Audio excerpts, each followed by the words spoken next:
Hey guys, so through the month of September, I'm showing off some of the villains of the Star Wars universe. But before we get into today's video, I wanted to take a quick moment to acknowledge the many heroes who died 21 years ago today, saving countless others. There's no really good transition from that. So this is MARIS BROOD. MARIS BROOD is a character from the Force Unleashed video game. If you've never played it, I would highly recommend it as it is so much fun, even if Starkiller is quite overpowered. If you haven't, well, sorry, I've kind of spoiled part of it, but she is a kind of minor part of the game anyway. Now, Brood is a female Zabrick, the same species as Darth Maul. Or at least this is what they used to look like, because canon now definitely has a much different look for them. And this particular version of her actually comes from Calypso Customs.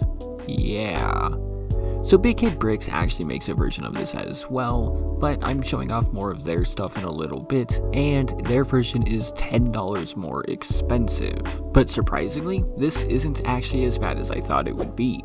The picture on Calypso Customs website really does not do this thing any justice. I mean, like, seriously, this is a terrible picture. But in comparison to some of the other minifigures I've bought from Calypso, this is actually on the higher end. It uses genuine Lego pieces and has some really awesome designs and custom parts. This whole thing matches the design of Maris extremely well, even if Maris's design is already pretty simple. Her torso area, again, is pretty simple. What in the world is simple? Her torso area is pretty simple with her top and the straps there. They also made sure to include a belly button. One thing I always try to give praise for is that the color of the skin on the torso matches the color of the arms and the head pretty closely, something which is still pretty difficult to do. Now, if you've ever needed an example as to why 360-degree printing is what I prefer, this minifigure is a great example as to why,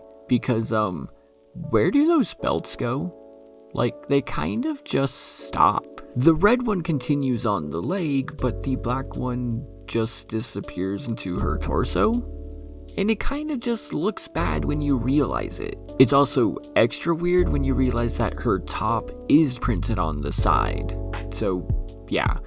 But what's really awesome is that the back has a whole ton of detail on it. This is like the first time that a back of a minifigure has had like this much detail. Oh, hey, look, there's the straps, I see them now. But you also have the rest of the top, the rest of the straps to the top, and then on top of all that, oh my goodness, I've said top way too many times in this sentence, you have like the back muscles adding more definition and more detail back here. It would have been really easy to just include the clothing, but nope, they wanted to add just that little extra detail to really help it, well, look cool. Now, Maris also comes with a custom headpiece. This is hair that's pretty similar to what we see in the game with the horns on top of it. She has dreads in the game and her hair is actually pretty long, even wrapping around her neck. I think, like I said, that this is an okay representation, but I still think it looks pretty cool with the horns. And then of course you do get custom-ish lightsabers here. So Maris Brood has some of the more unique lightsabers that I've ever seen. She doesn't just have like a normal hilt or anything. Her hilts are what you see in front of you there. They're just a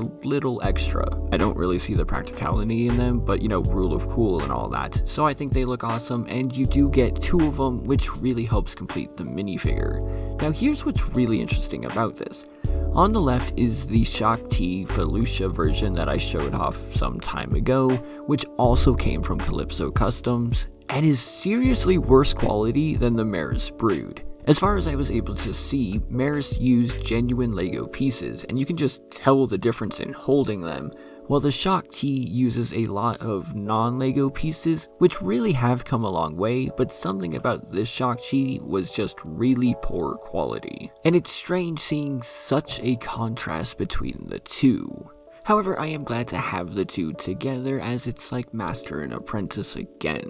But hey, if you wouldn't mind doing me a favor, could you leave a comment down below to help with the YouTube algorithm? And if you want, hit that like button. If you like what you see, make sure you subscribe as well, as it goes a long way towards helping the channel. Next week, we'll be looking at a very surprising minifigure that I didn't even think I'd be showing off, and it's probably the best 3-second sequence from The Rise of Skywalker. leave your guesses down there as well. Remember to check me out on Instagram, Discord, and of course on Patreon. I'm redoing the end screen, and thank you all so much for watching. I'll see you next time.